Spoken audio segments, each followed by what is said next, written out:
Good afternoon my dear friends, আবারও একটা নতুন বাঙালি থালি নিয়ে আমি হাজির।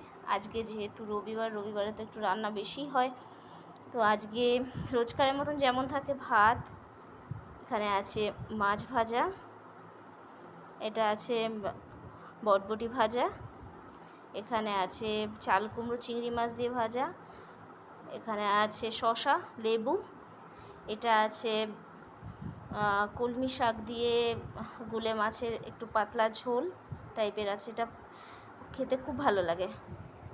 এটা হচ্ছে লোটে মাছের ঝুড়ি টাইপের করা আছে, এটা আলু দিয়ে, ঝিঙে দিয়ে ট্যাংরা মাছের ঝোল, আর এটা আছে দেশি মুরগির মাংস জল।